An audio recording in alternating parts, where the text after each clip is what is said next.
ये थोड़ा कठिन है। ये थोड़ा कठिन इसलिए है कि कृष्ण के पास व्यक्तित्व नहीं है, इसलिए कठिन है। जो पहुंच जाता है उसके पास व्यक्तित्व खो जाता है। व्यक्तित्व उनके पास होते हैं जो यात्रा में है, मंजिल पे व्यक्तित्व नहीं होते। मंजिल पे तो परमात्मा ही बसता है। व्यक्तित्व यात्रा में होते हैं। जैसे वाहन, मैं बैलगाड़ी पे बैठा हूं, आप हवाई जहाज पे बैठे हैं।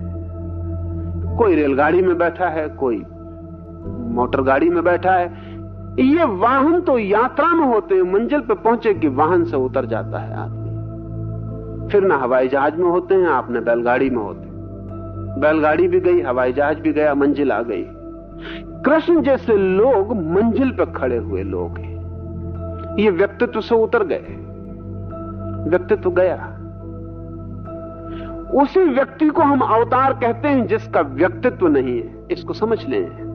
उसी व्यक्ति को अवतार कहते हैं जिसका कोई व्यक्तित्व नहीं है। मेरे पास लोग आते हैं, वो कहते हैं हम अकेले में ऊब जाते हैं, हमें कोई संगी साथी चाहिए। कहता हूं जब तुम खुद ही से अकेले में ऊब जाते हो तो दूसरा तुम। व्यक्तित्व उनके पास होते हैं जो यात्रा में है, मंजिल पे व्यक्तित्व नहीं होते। मंजिल पे तो परमात्मा ही बसता है।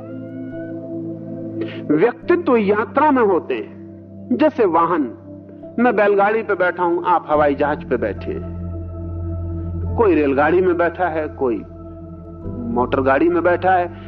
ये वाहन तो यात्रा में होते हैं। मंजिल पे पहुंचे कि वाहन से उतर जाता है आदमी। फिर ना हवाई जहाज में होते हैं आप, न बैलगाड़ी में होते। बैलगाड़ी भी गई, हवाई जहाज भी गया, मंजिल आ गई।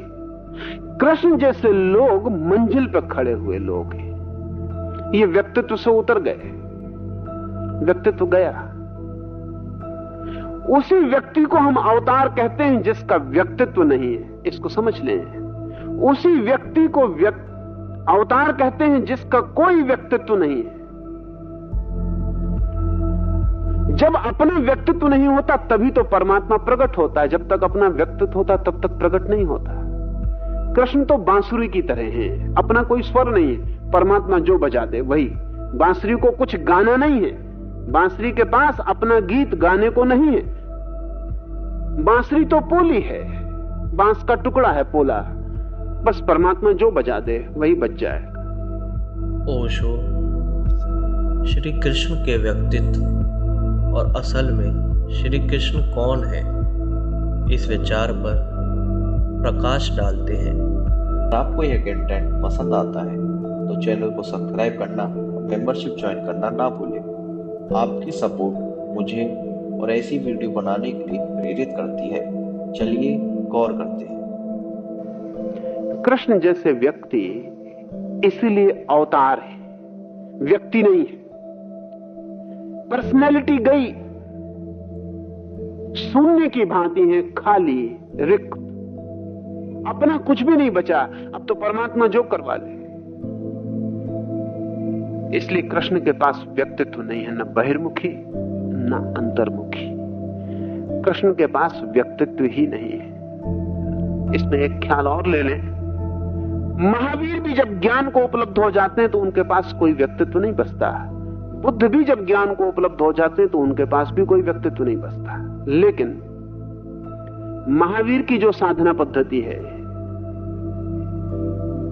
उस साधना पद्धति के कारण एक व्यक्तित्व हमें मालूम पड़ता है। उनका कोई व्यक्तित्व बचता नहीं, लेकिन साधना पद्धति का एक व्यक्तित्व हमें मालूम पड़ता है। बुद्ध का भी एक व्यक्तित्व मालूम पड़ता है, उनकी भी एक साधना पद्धति है। कृष्ण इस मामले में बहुत विशिष्ट है। उनकी एक साधना पद्धति नहीं है, वे समस्त साधना पद्धतियों की बात करते हैं। इसलिए उनका कोई व्यक्तित्व भी मालूम नहीं पड़ता। इसलिए कृष्ण को कोई जैसा चाहे वैसा देख ले सकता है। भागवतकार कुछ और अर्थों में देखते हैं कृष्ण को, कवि कुछ और अर्थों में देखते हैं। केशव से पूछें तो कुछ और कहेगा, सूर से पूछें तो कुछ और कहेंगे। गीता के कृष्ण कुछ और मालूम होते, भागवत के कुछ और मालूम होते। हजार तरह की बातें उनके व्यक्तित्व से झलकती हैं।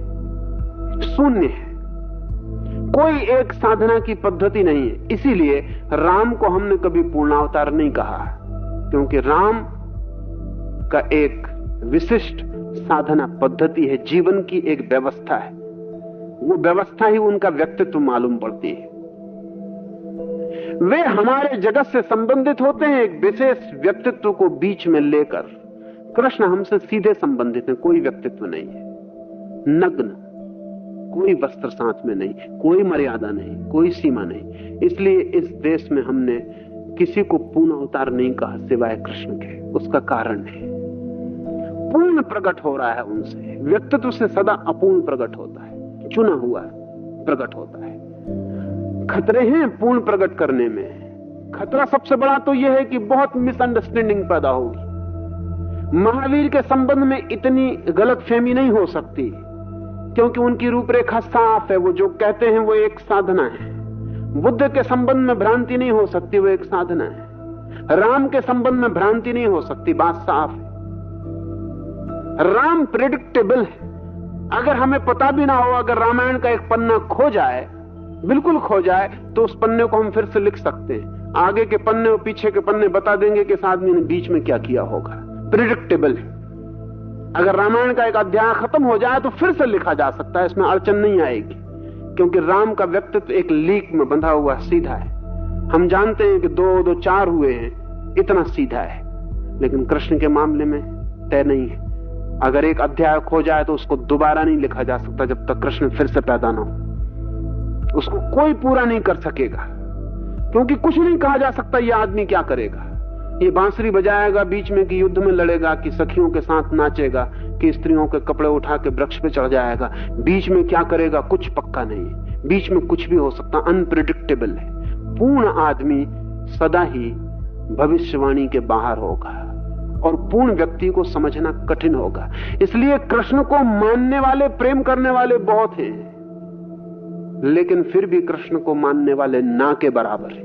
कृष्ण को मानना बहुत दुरूह है, बहुत कठिन है। इसलिए जो भी मानता है वो भी चुन लेता है।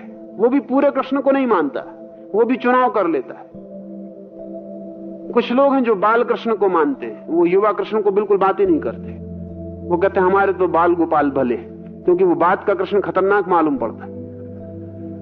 तो वो तो कहते हैं वो छोटा कन्हैया, उससे ही वो अपना काम चला लेते। उनका डर अपना है, क्योंकि बाद में वो जो कृष्ण जवान हो जाता है और जवान होकर जो करता है वो उनके लिए घबराने वाला है। अब सूरदास कैसे जवान कृष्ण को माने? वो तो स्त्रियों को देख के आंख फोड़ लिए। बड़ी कठिनाई है। कृष्ण और सूर के बीच, जवान कृष्ण और सूर के बीच तालमेल नहीं हो सकता, क्योंकि कहां सूरदास देखा कि आंख भटकाती है वासना में, फोड़ दो आंख फोड़ दी। और कहां कृष्ण की पूरी आंखें नचा के बांसुरी बजा सकते हैं। और कहां सूरदास आंख फोड़ के बैठ गए। सूरदास कहेंगे कि बात का कृष्ण भरोसे का नहीं है, अपना बाल कृष्ण ठीक। वो सूरदास की सीमा है, इसलिए बाल कृष्ण से अपना काम चला लेंगे।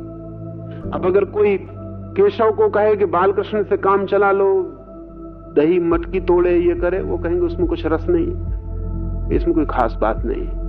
केशव के लिए तो युवा कृष्ण यौवन के पूरे राग रंग में नाचता हुआ, क्योंकि केशव कहते हैं कि जो परमात्मा राग रंग में पूरा न नाच सके वो अभी कमजोर है। अभी उसे भी भय है क्या? आदमी भयभीत हो समझ में आ जाए, परमात्मा भी भयभीत हो तो फिर समझ में नहीं आता। वो तो अभय होकर, तो केशव बच्चे कृष्ण को छोड़ देंगे, युवा कृष्ण की कथा के आसपास उनके सब गीत रचे जाएंगे। वो जो गीत गोविंद का रूप होगा वो युवा का होगा। वो राग रंग है, युवा काव्य है, सौंदर्य है, संगीत है, वो सब उसमें आएगा। ये अपने अपने चुनाव होंगे। और कृष्ण इतने विराट है कि पूरा पचाने की हिम्मत ना के बराबर होती। थोड़ा थोड़ा अपना जितना पच सके आदमी चुन लेता है। लेकिन मेरा कहना है जब भी कोई चुनेगा तब वो खंड कर देगा, और खंडित कृष्ण का कोई अर्थ नहीं होता। अखंड कृष्ण का ही कुछ अर्थ है। इसलिए मैं कहता हूं कि मानने वाले बहुत हैं, फिर भी मानने वाले ना के बराबर हैं, क्योंकि जो पूरे अखंड कृष्ण को जान पाए वही मान पाएगा, अन्यथा नहीं मान सकता है। तो कृष्ण का कोई अपना व्यक्तित्व नहीं है, कृष्ण के सब व्यक्तित्व अपने हैं। इसलिए कृष्ण के हमने कितने नाम रखे, ख्याल किया? इतने नाम रखे कृष्ण के जिसका हिसाब नहीं। जितने नाम हो सकते हैं सब कृष्ण के रख दिए, क्योंकि इतने आदमी इसमें झलके एक साथ, इतने व्यक्तित्व इसमें दिखाई पड़े। तो कौन सोच सकता है कि जो आदमी बांसुरी बजाने की जैसी कोमल जगत में जीता हो, वह आदमी चक्र लेके खड़ा हो जाएगा। कोई सोच नहीं सकता कि जिन अंगुलियों ने बांसुरी बजाई हो, वो हत्या का चक्र भी हाथ में ले सकती। ये अंगुलियां बड़ी अजीब हैं, इनका व्यक्तित्व क्या है? बांसुरी बजाने वाली अंगुलियां चक्र हाथ में नहीं ले सकती। सुदर्शन लेके हत्या का इंतजाम करना, अचूक हत्या का इंतजाम करना, बांसुरी बजाने वाले अंगुलियों का काम नहीं है। इन अंगुलियों का कोई व्यक्तित्व अगर होता तो यह मुश्किल था। हम सोच भी नहीं सकते कि बुद्ध या महावीर या जीसस चक्र लेके खड़े हो जाएंगे, सोच भी नहीं सकते। लेकिन कृष्ण सोचे जा सकते, इनकंसीवेबल हैं, सोचना कठिन पड़ता है, लेकिन वो कर सकते हैं। ये जो व्यक्ति है, इसके पास अपना कोई निजी व्यक्तित्व नहीं है, इसलिए इस मुल्क के समझदार लोगों ने इसे पूर्ण अवतार कहा। पूर्ण अवतार इसीलिए कि जिसके पास अपनी कोई धारणा नहीं, जिसके पास अपना कोई वाहन नहीं, जिसके पास अपना कुछ भी नहीं है, पूरा परमात्मा जैसा प्रकट होना चाहे हो सकता है, जो जरा भी बाधा नहीं देगा।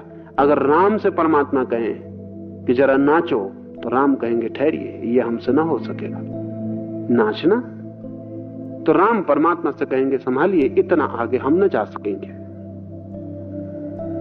ये हमसे ना होगा।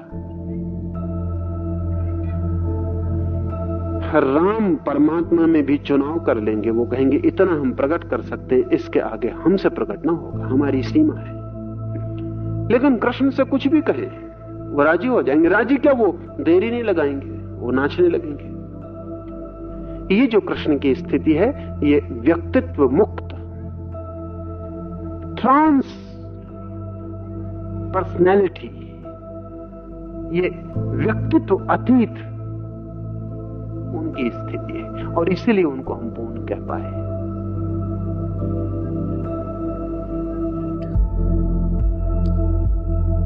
ओशो अब गीता वाले कृष्ण के व्यक्तित्व के बारे में बताते हैं। कृष्ण कहते हैं जहां जहां ऐश्वर्य है, जहां जहां अभिव्यक्ति अपनी आखिरी चोटी को छू लेती है, वहीं वहीं मैं हूं, वहीं वहीं मेरा ही अंश प्रकट होता है। इसे ठीक से समझ लेना। तो इसका अर्थ यह हुआ कि जैसे सूरज को सीधा देखना बहुत मुश्किल है, 10 करोड़ मील दूर है सूरज, फिर भी हम आंख गड़ा के देख नहीं सकते, आंखें मुश्किल में पड़ जाती। अगर सूरज के सामने ही खड़े हो तो आंखें अंधी हो जाएंगी। ये बड़े मजे की बात, सूरज के बिना सारी पृथ्वी पर अंधेरा हो जाता है, सूरज के बिना हम सब अंधे हो जाते हैं, सूरज को सामने से देखें तो भी अंधे हो जाएंगे। सूरज को सीधा नहीं देखा जा सकता, लेकिन कोई आदमी सूरज के सामने खड़ा हो, सूरज तो देख नहीं सकता सीधा, आंखें बुझ जाएंगी। करीब करीब अर्जुन वैसे ही कृष्ण के सामने खड़ा है, वो भी नहीं देख पा रहा, वो भी नहीं देख पा रहा कि कौन सामने, किससे वो पूछ रहा है, किससे वो समझ रहा है, वो भी नहीं देख पा रहा। वो भी समझ रहा है कि ठीक है, मित्र है, बुद्धिमान है, आदर योग्य है, और कभी कभी किसी क्षण में रहस्यपूर्ण है, कुछ जानता है, सीखा जा सकता है उससे। लेकिन अभी वो सूर्य नहीं दिखाई पड़ रहा जो कृष्ण है, वो आंखें बंद हैं। वो पूछता है कि मैं कहां कहां आपको देखूं। जो सामने खड़ा है वहां न देख के वो पूछता है कहां कहां आपको देखूं। जैसे कोई सूरज से पूछे तो सूरज कहे जहां जहां कोई दिया तुझे दिखाई पड़े जो अंधेरे को तोड़ता हो तो जानना कि वहां वहां मैं हूं। तो जहां भी जहां कोई दिया चमके और बवक के प्रकाश कर दे वहां वहां समझना मेरी ही ज्योति, मेरा ही तेज। ये जो कृष्ण कहते हैं जहां जहां ऐश्वर्य तुझे दिखाई पड़े, अगर ईश्वर नहीं दिखाई पड़ता तो बेहतर है कि तू ऐश्वर्य को देख। अगर सूरज नहीं दिखाई पड़ता तो बेहतर है कि तू प्रकाश को देख। जहां जहां तुझे चमकदार प्रकाश दिखाई पड़े समझना कि मेरा ही अंश, मेरा ही तेज प्रकट हो रहा है। सूरज का तेज तो हम देख सकते हैं दियों में, वो बड़ी कठिन बात नहीं है। छोटे से आपके घर में भी दिए की जो ज्योति जलती है वो सूरज का ही हिस्सा है, वो सूरज का ही हिस्सा है। एकदम से समझना कठिन होगा। अगर आप मिट्टी का तेल जला रहे हैं तो आपको पता नहीं होगा कि मिट्टी का तेल निर्मित इसलिए हुआ है, लाखों लाखों साल में पृथ्वी के द्रव्यों ने सूरज की किरणों को पिया है और वही किरणें आपको वापस आपके मिट्टी के तेल से आपके दिए में वापस उपलब्ध हो जाती हैं। जब आप एक लकड़ी को रगड़ के जलाते हैं, जैसा कि पुराने दिनों में रिवाज था कि दो लकड़ियों को रगड़ के या दो चकमक पत्थरों को रगड़ के जब दो पत्थरों को रगड़ के आप किरण पैदा करते हैं तो आपको ख्याल ना होगा अरबों अरबों वर्षों में पत्थर सूरज को पी गए हैं, वही पुनः प्रज्वलित हो जाता है। लकड़ी के भीतर भी सूरज छिपा है और आपके भीतर भी। जहां भी ज्योति है वहां सूरज की किरण है। वो कब पीली गई होगी ये दूसरी बात है, कब छिप गई होगी ये दूसरी बात है, लेकिन वो सूरज की किरण है। सूरज प्रतिपल अपनी रोशनी दे रहा है, वो हजारों हजारों जगह इकट्ठी हो रही है, संग्रहित हो रही है। वही रोशनी आप पुनः पा लेते हैं। लेकिन सूरज को सीधे देखना मुश्किल है, दिए को आप मजे से सीधा देख सकते हैं। दिया बहुत अंश में सूरज है लेकिन तेज उसका ही है। तो कृष्ण कहते हैं जहां जहां ऐश्वर्य, जहां जहां विभूति, जहां जहां कांति, जहां जहां शक्ति दिखाई पड़े वहां वहां मेरे ही तेज के अंश से उत्पन्न है, ऐसा तू जानना। जो शब्द चुने हैं एक तो है ऐश्वर्य, विभूति, कांति, शक्ति, वे सब संयुक्त हैं। शक्ति का अर्थ है ऊर्जा, एनर्जी। एक छोटे से बच्चे में शक्ति दिखाई पड़ती है।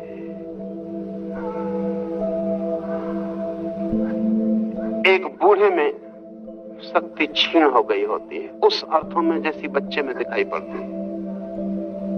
इसलिए जो शक्ति की खोज कर रहे हो बेहतर है कि बच्चे में खोजें, बूढ़े में खोजने न जाएं। वहां शक्ति तो क्षीण होने लगी। जो शक्ति की खोज कर रहे हो बेहतर है कि सुबह के सूरज में खोजें, सांझ के सूरज में खोजने न जाएं, क्योंकि वहां तो ढलने लगा सब। शक्ति तो जितनी नई हो उतनी तीव्र और गहन होती है। जो शक्ति को खोजने चलेंगे उनके लिए बच्चे ईश्वरीय हो जाएंगे। वहां शक्ति अभी नई है, अभी फव्वारे की तरह फूटती हुई है, अभी उबलता हुआ है वेग, अभी सागर की तरफ दौड़ेगी ये गंगा। अभी ये गंगोत्री है, छोटी है लेकिन विराट ऊर्जा से भरी। ये बड़े मजे की बात है। गंगोत्री में जितनी शक्ति है उतनी जब गंगा सागर में गिरती तब नहीं होती। बड़ी तो हो जाती है गंगा बहुत, लेकिन बूढ़ी भी हो जाती। विशाल तो हो जाती है लेकिन शक्ति का विशालता से कोई संबंध नहीं है। शक्ति तो सच है कि जितना छोटा अणु हो उतनी गहन होती है। इसलिए आज विज्ञान अणु में सर्वाधिक शक्ति को उपलब्ध कर पाया है। परमाणु में, क्षुद्र परमाणु में, अति क्षुद्र परमाणु में, उसमें जाके शक्ति का स्रोत मिला है। छोटे से बच्चे में भी, पहले दिन के बच्चे में जो शक्ति है फिर वो रोज कम होती चली जाएगी। शक्ति को देखना हो तो नए में खोजना। इसलिए जो भी समाज नए होते हैं वे बच्चों का आदर करते हैं। जो समाज शक्तिशाली होते हैं वे बच्चों का आदर करते हैं, सम्मान करते हैं। लेकिन अगर ऐश्वर्य खोजना हो तो बूढ़े में खोजना, वृद्ध में खोजना, क्योंकि ऐश्वर्य अनुभव का निखार है, वो बच्चे में कभी नहीं होता। उसमें शक्ति होती है अदम्य, लेकिन अगर ऐश्वर्य खोजना हो तो वो वृद्ध में खोजना। रविन्द्रनाथ ने कहा है कि जब सच में ही कोई आदमी वृद्ध होता है, सच में, हम सब भी बूढ़े होते हैं लेकिन हमारा बूढ़ा होना वृद्ध होना नहीं है, सिर्फ क्षीण होना है, दीन होना है, दरिद्र होना है। हमारा वार्धक्य एक उपलब्धि नहीं है, सिर्फ एक लंबी गमाई है, कमाई नहीं। लंबा हमने गमाया है, खोया है, खोया, क्षीण हो गए, जर्जर हो गए, सब चुक गया। रविन्द्रनाथ ने कहा जब सच ही कोई बूढ़ा होता है तो उसके शुभ्र बाल वैसे ही हिमाच्छादित हो जाते हैं जैसे हिमालय के पर्वत। उसके शुभ्र बालों में वैसी ही शीतलता और वैसा ही ऐश्वर्य आ जाता है जैसे कभी जब गौरी शंकर पर बर्फ जमी होती है। अगर कोई व्यक्ति ठीक से जिया है तो वार्धक्य उसका ऐश्वर्य को उपलब्ध हो जाता है। एक कांति, एक दीप्ति जो बूढ़े में ही होती है, बच्चे में नहीं हो सकती। बच्चे में एक अदम्य वेग होता है, शक्ति होती है, जो कुछ बन सकती है, नष्ट भी हो सकती है अगर बूढ़ा उसे कुछ बनाने में समर्थ हो जाए। और वो जो शक्ति बच्चे में दिखाई पड़ी थी, अगर ठीक ठीक यात्रा करे तो ऐश्वर्य बन जाती है। अंत में अनुभव से यात्रा करके शक्ति ऐश्वर्य बनती है। इसलिए जो समाज बूढ़े होते हैं उनमें ऐश्वर्य देखा जा सकता है। जैसे अगर शक्ति देखनी हो तो पश्चिम में देखनी चाहिए, और अगर ऐश्वर्य देखना हो, वो आभा देखनी हो जो वार्धक्य को उपलब्ध होती है, तो पूरब में देखनी चाहिए। इसलिए जो समाज पुराने होते हैं वे बूढ़े को आदर देते हैं, बच्चे को नहीं। उनका आदर ऐश्वर्य के लिए, चरम के लिए, आखिरी के लिए, अंतिम जो शिखर होगा उसके लिए। शक्तिशाली समाज बच्चों और जवानों पर निर्भर करेगा, ऐश्वर्यशाली समाज वृद्ध पर, वार्धक्य पर निर्भर करेगा। इसलिए हमने तो अपने मुल्क में बूढ़े हो जाने को ही काफी आदर की बात समझा है। जरूरी नहीं है कि बूढ़ा आदर के योग्य हो, लेकिन फिर भी हमने ऐसे वृद्ध देखे हैं कि उनके कारण सभी बूढ़े आदृत हो गए। और वृद्ध ही पा सकते हैं उस अंतिम बात को, उस सौम्यता को। एक तो भबक है आंख की और एक सिर्फ आभा है। ऐसा समझें कि जब सांझ सूरज डूब जाता है और रात नहीं आई होती, तब जो प्रकाश फैल जाता है, या सुबह जब सूरज नहीं निकला होता, रात जा चुकी होती, तब जो प्रकाश, जो आलोक फैल जाता है, वो आभा है, वो ऐश्वर्य है। शक्ति जला देती है, ऐश्वर्य केवल आलोकित करता है। शक्ति आग है, ऐश्वर्य केवल प्रकाश है और शीतल। तो ऐश्वर्य में कोई दंभ और दर्प नहीं है, शक्ति में होगा। शक्ति से प्रारंभ होता है जीवन का और ऐश्वर्य पर उपलब्धि होती है। कांति से यात्रा है। अगर शक्ति कांति से गुजरे तो ही ऐश्वर्य को उपलब्ध होती है। अगर कोई व्यक्ति अपनी जीवन ऊर्जा का उपयोग क्षुद्र को खरीदने में करता रहे तो कांतिहीन हो जाता है। हम कई बार हीरे जवाहरातों को देकर रोटी के टुकड़े खरीद लाते हैं। कई बार, कहना ठीक नहीं, अधिक बार, ज्यादातर जीवन में जो श्रेष्ठतम है उसे गंवा के हम क्षुद्र को खरीद लेते हैं। पूरा जीवन हमारा इसी नासमझी में बीतता है। बस काफी धंधा किया, काफी लेन देन किया, इसका भर सुख होता है। कांति का अर्थ है जो व्यक्ति अपनी जीवन ऊर्जा को निरंतर श्रेष्ठ के लिए समर्पित कर रहा है, उस व्यक्ति को कांति उपलब्ध होती है। जो जितनी शक्ति देता है उससे ज्यादा पाता है, जो हमेशा लाभ में है, एक आंतरिक लाभ में है। अगर 1 इंच भर अपनी शक्ति खोता है तो इसी इसीलिए कि कोई विराट का द्वार खुल रहा है, अन्यथा नहीं खोता। इसे हम ऐसा समझे जैसा मैंने पीछे आपको कहा, काम ऊर्जा है, सेक्स एनर्जी है। आप उसे केवल शरीर के तथाकथित सुख में गंवा सकते हैं जीवन भर। सारी कांति खो जाएगी। आपके चारों तरफ जो एक मंडल चाहिए व्यक्तित्व का, वो सिकुड़ जाएगा। कभी आपने ख्याल किया है, काम ऊर्जा के क्षीण होते ही आपको एक सिकड़ाव का अनुभव होता है। कोई चीज सिकुड़ गई भीतर, आप दीन हुए, आपने कुछ खोया, पाया कुछ भी नहीं। ठीक इससे विपरीत स्थिति उस व्यक्ति को उपलब्ध होनी शुरू होती है जिसकी काम ऊर्जा ऊर्ध्वगामी होती और प्रभु के चरणों में समर्पित होने लगती, और जिसकी काम ऊर्जा व्यक्तियों, दूसरे व्यक्तियों की तरफ प्रवाहित नहीं होती वरन अपनी अंतरात्मा की तरफ प्रवाहित होने लगती। हर इंच पर उसे लगता है जीवन विराट हुआ और बड़ा हुआ। ब्रह्मचर्य शब्द हम सब सुनते हैं, बात करते हैं, लेकिन आपको ख्याल न होगा इसका अर्थ क्या होता है। इसका अर्थ होता है ब्रह्म जैसी चर्या। और ब्रह्म का आपको अर्थ पता है, ब्रह्म का अर्थ होता है विस्तार। ब्रह्म का अर्थ है जो विस्तीर्ण है, जो फैलता ही चला गया है, जिसका ओर छोर नहीं है। तो जिस दिन आपकी चर्या उस विस्तार की तरफ बढ़ने लगती है और आपके भीतर कुछ फैलता चला जाता है और फैलता ही चला जाता है, सब सीमाएं छूट जाती हैं और आपके भीतर कोई फैलता ही चला जाता है। जिस दिन आपके भीतर चांद सूरज घूमने लगते हैं, जिस दिन आपको लगता है कि आप फैल गए सारे आकाश में और आकाश से एक हो गए, उस दिन ब्रह्मचर्य उपलब्ध होता है।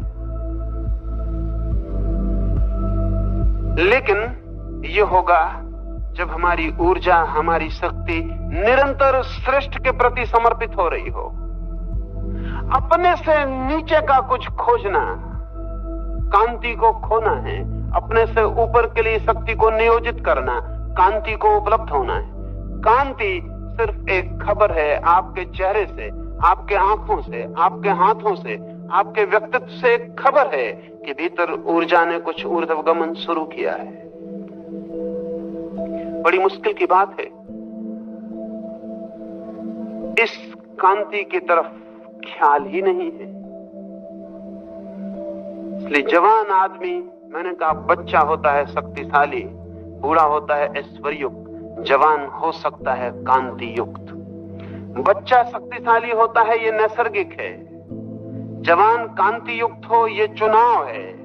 और जवान अगर कांति युक्त न हो सके तो बुढ़ापा एक दीनता होगी, एक दरिद्रता होगी, एक बोझ। हम इस मुल्क में 25 वर्ष तक युवकों को आश्रमों में रखकर कांति की कला सिखाते थे। इसके पहले कि शक्ति क्षीण होनी शुरू हो जाए, उसको रूपांतरण देना जरूरी है। इसके पहले कि शक्ति नीचे से बहनी शुरू हो जाए, उसके पहले उसे ऊपर के मार्ग पर चला देना जरूरी। क्योंकि एक बार शक्ति नीचे की तरफ बहने लगे तो हर चीज हैबिट फॉर्मिंग है, हर चीज की आदत बन जाती है, फिर रिपीटेटिव, फिर पुनरुक्ति होने लगती, और जीवन एक ऐसी बाल्टी की तरह हो जाता है जिसे हम पानी में डालते हैं भरने के लिए, लेकिन उसमें इतने छेद होते हैं कि शोरगुल बहुत होता है, पानी भरता भी मालूम पड़ता है, लेकिन आखिर में जब बाल्टी बुढ़ापे में हमारे हाथ आती है तो उसमें कुछ भी नहीं होता, एक बूंद भी पानी की नहीं होती, सब बीच में गिर गया होता। बुढ़ापे में जिस व्यक्ति की कुएं की बाल्टी भरी हुई आ जाए, समझना कि ऐश्वर्य उपलब्ध हुआ। लेकिन यह तभी संभव होगा जब जवानी में छिद्र व्यक्तित्व में पैदा न हो और जवानी में छिद्रों से बचा जा सके, जो कि अति कठिन है। क्योंकि शक्ति अगर ऊपर रूपांतरित ना हो तो शक्ति बोझ बन जाती है, उसको फेंकना जरूरी हो जाता है। इसलिए पश्चिम में एक नया विचार लोगों को पकड़ा है, और वो ये है कि sex is just a release, A relief. एक काम वासना है, एक सिर्फ शक्ति भारी हो जाती, तनाव हो जाता, उससे छुटकारा है। पश्चिम में एक बहुत क्षुद्र ख्याल काम ऊर्जा के बाबत आया। वो कहते हैं काम ऊर्जा छींक जैसी है, छींक ली तो राहत मिलती, छींक आ गई तो राहत मिलती, नहीं तो नाक में सनसनाहट और तकलीफ मालूम पड़ती। सब काम ऊर्जा भी इसी तरह की है, उसको फेंक दी बाहर तो राहत मिलती है। शक्ति भारी हो जाती है, अगर काम में ना लाई जाए फिर उसे फेंकना ही पड़ेगा। केवल वही लोग शक्ति को फेंकने से बच सकते हैं जो उस कला को सीख लेते हैं जिसमें शक्ति रोज काम में आती चली जाती, बचती ही नहीं फेंकने के लिए। डायोजनीस से किसी ने पूछा था कि तुमने विवाह क्यों ना किया, तो डायोजनीस ने कहा 2 पत्नियां एक साथ रखना बहुत मुश्किल होगा। जिसने पूछा था वो तो पूछ रहा था विवाह क्यों ना किया। वो बड़ा हैरान हुआ कि 2 पत्नियां हैं तुम्हारे। डायोजनीस ने कहा नहीं, जिस दिन से परमात्मा को खोजने में लग गए उस दिन से सारी शक्ति तो उसी में लग गई, अब दूसरी पत्नी रखना बहुत मुश्किल होगा। ये दोनों बातें एक साथ करना जरा मुश्किल होगा। सारी शक्ति लग जाए एक तरफ तो दूसरी तरफ प्रवाहित रहने को कुछ बचता नहीं, और तभी कांति उपलब्ध होती है जब ऊपर की ओर शक्ति उठने लगे। कांति का अर्थ है ऊपर की ओर उठती हुई शक्ति, शरीर से भी झलकने लगती है, शरीर से भी उसकी सुगंध आने लगती है, शरीर भी एक अनूठे सौंदर्य से आच्छादित हो जाता है।